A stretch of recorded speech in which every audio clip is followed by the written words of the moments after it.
Okay, dreamer please. Hi guys, welcome back to my channel. First off, I'd just like to say I'm very sorry for the absence because I've been trying to take a step back to just go through some things outside of YouTube, okay, and yeah, it's been kind of like a really chill period for me, and but I've been looking up at the Korean side of things and probably could make a video about the Mythical Awaken system. Okay, I won't say Mythical Awaken system, but mythical system in Korea, and hopefully that will give you some insight into what to expect, okay? But before that, we do have a new developers notes for October, and there's also CM content which I will talk about later, which does give you some insight of what is to come for November, which is the first anniversary of Seven Knights 2. Okay, but before that, let's look at the first developers notes. I mean the third developers notes. Okay, they will be releasing Nia and BoltZ for the next update, which is in 2 days time, and then basically it will cover the Crusader story, which I think is a very refreshing point of view, especially for a 7 Knights 1 player, because this was a group of heroes that wasn't really covered at all in 7 Knights 1. Okay, so I'm really happy that they are having some spotlight now in 7 Knights 2, and yeah, it's all grown up. Okay, so more QOL updates. First, we have a raid AI, which will be added to, I think, the higher tiers for raid, and you can use AI heroes to help you clear the raid. That said, I'm not too sure how well programmed these AI bots are going to be, so they may actually hinder you if you don't have a very good hero. So I'm not too sure how that will go, but you can try this out. Okay, chat features. This is something that we really don't use. I mean, I don't use. I'm not sure if you guys use the chat feature in-game. Okay. Next thing is crafting improvements. So this is something that was added to Korea server not too long ago. Basically, you can have you can favorite some of your favorite crafting recipes. That's what they call it. So you can easily access them. And then we also have subcategories, so you can easily navigate through the entire list of things to craft. And then I'm not too sure if they're going to add in this additional feature that was on the Korea server. Basically, they also added a subcategory whereby whatever crafting that can be done in a week or daily, they will add it in. Maybe later on I'll just browse through the Korea patch notes to show you guys. So yeah, you can actually view what kind of things you can craft per day, what kind of things you can craft per week and per month. So that will be a lot easier, better than you scrolling through every single thing in the crafting menu. Yeah, I think, okay, sorry, I guess it's here. Yeah, so they will be adding this, which is great, so you don't have to fear that you miss out anything on a day-to-day basis. Okay, next thing we have Free Expedition, fake BoltZs, and then Nia is free. Wait, Nia is free? By self-enhancing and leveraging, you receive a purified BoltZ and use it to obtain Nia. Oh, that's cool. So we can get free soul shards for Nia, which is really, really good. I like the way they are going through with this.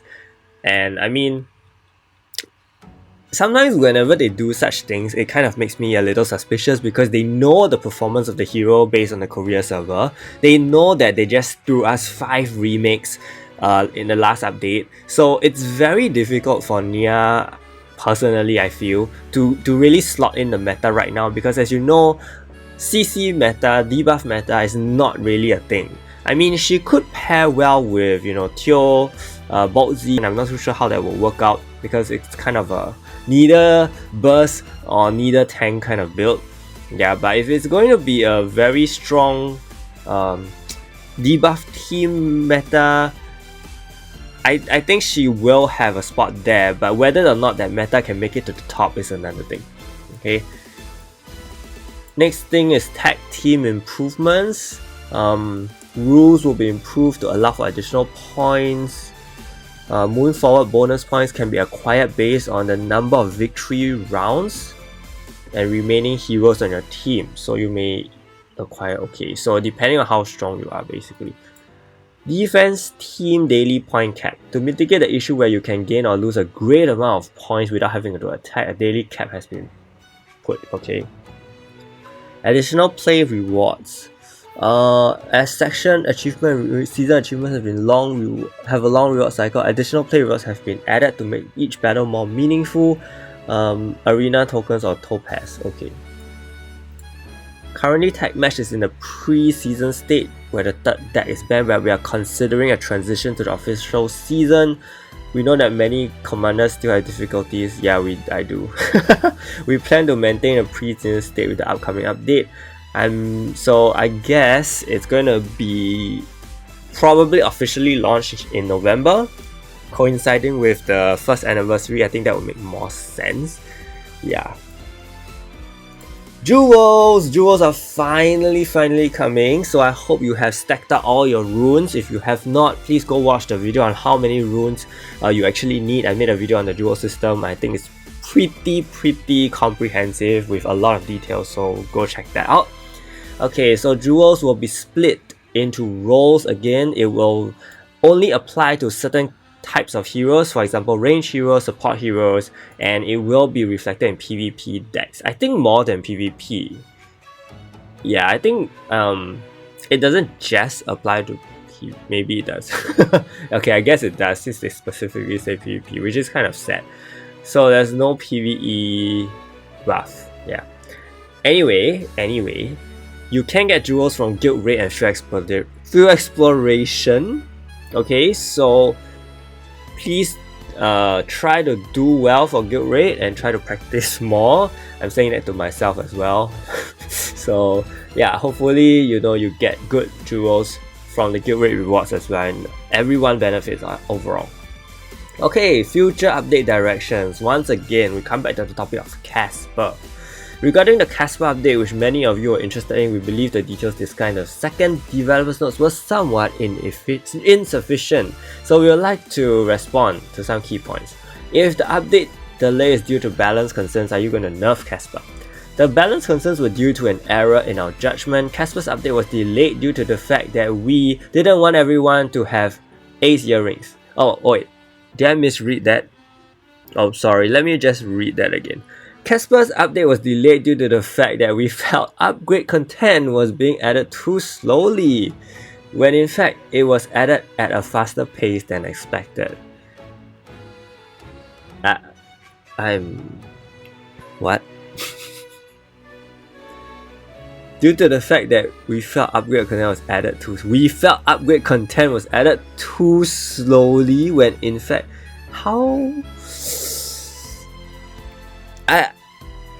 it blows my mind to even read this. I don't know how did they not foresee the pace.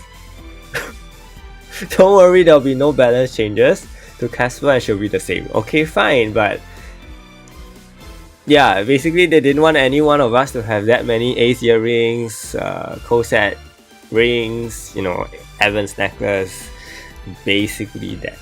Okay, yeah.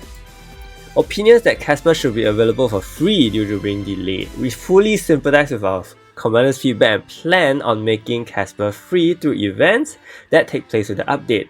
However, she cannot be acquired for free unconditionally. She can be obtained similarly to Ruri from the Carnival event, so make sure to participate. Okay, fair enough. I completely saw this coming. I think Casper was actually a perfect fit for a Carnival because she is a useful hero, and I think it's better than this Kagura event, which you cannot get her to level 56. Like, if they did make Casper a Carnival hero and you could get her to level 56 immediately, I mean not immediately but through the course of the 7 days, then I think that's good. Okay, Casper will be added on the next update. This is finally confirmed. Okay, it will be 2 weeks from now. First year anniversary update preparations. Various updates and special rewards are scheduled for first year anniversary. Okay. Commanders who have left. Please look forward to November. Okay. That's all they have for the patch notes, dev notes, so let me know what you guys feel. But before we end the video, we do have this other thing to cover. Okay, so they are basically gonna just show you guys the concept art of Nia and BoltZ. And the Crusaders, as I mentioned, was a totally neglected group even in 7x1, so again, I'm very happy that they're getting some spotlight here. So the story follows the great incidents of 7x2, the demonization of Shane. Story of Crusader started when the first leader, Aquila, moved between dimensions and the other Crusaders followed. Characters with dark past and unique situations gather to create this fun story. The story begins with Gillahan, a 7x2 original character, assembling the members. So young Shane, this was her initial concept art. I'm glad she doesn't look like that. She looks really poor though. Like really sad. The kid Shane, that the design we have now, I think is pretty nice. Yeah, okay, so Nia. Starting with Aquila, ending with Nia, the last member appearing of the Crusaders, was the opportunity to showcase engineering in 7x2 universe. The goal was to make Nia and Gillahan's technology shine even more when a powerful enemy appeared. So Nia, she looks extremely grown up in this concept art, which I guess they toned it down. Yeah. The initial concept was to show Nia as an adult who grew up after spending a considerable amount of time in another dimension. She was going to have drone devices created from broken BoltZ and use them to fight enemies. So I guess these are the drones that she was supposed to have. As well as a simply straightforward personality to match Gillahan's. However, the art team didn't want to give up on cute Nia, and after a lot of thought, they decided to revamp the original Nia. Back to little girl Nia, but still grown up because she is way more grown up than she was in 7x1. This is quite a nice look, to be honest. She does remind me of who's that in 7x1. They wanted to make Nia different from other 7x2 characters by showcasing her as a trendy and cute mechanical engineer who feels like a younger sister. I do like that they went with this for sure. Additionally, Nia could only command robots. Now she can directly participate in battle by operating a mecha. The airframe Nia uses is a setup developed as an auxiliary device for mechanical engineers. The airframe is called Titan Unit and designed to help Nia maneuver more easily when repairing huge robots and devices. It is also equipped with a turret so Nia can fight alongside BoltZ. Definitely a great concept, and this was BoltZ's initial concept, a dark steampunk style reminiscent of 7x1. I'm pretty sure he did not look like that, but okay. Considering the connection BoltZ has to Nia and her Titan unit, the direction was changed to make it into a larger and more modern mecha. In fact, when Nia awakened in 7x1, BoltZ did look like this already, so yeah. BoltZ was designed as an independent AI robot and not a mountable robot. Ta-da! Okay, all these cool things, and we finally have all the Crusaders assembled. So one thing I want to point out is this. The weather's gotten pretty cold. I'm getting curious about which hero caused this. So it's a pretty direct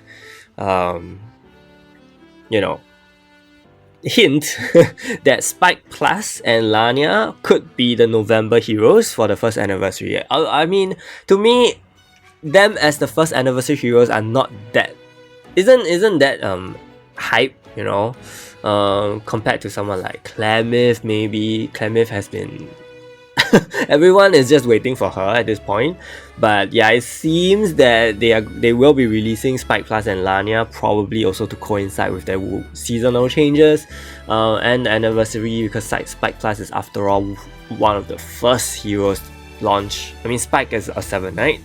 He was also at launch, and I think this could be something that they want to release for the first anniversary. Okay, who knows?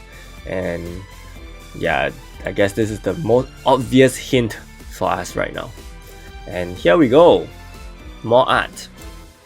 Okay, so that's all we have for this October's update. Okay, so let me know what you guys think. Big shout out to my channel members, Chilling, Gonzalo, Jude, Nick, Yamaki, Kevin, Hala, and Zon for the support. Stay tuned for more videos. Thank you so much and see you!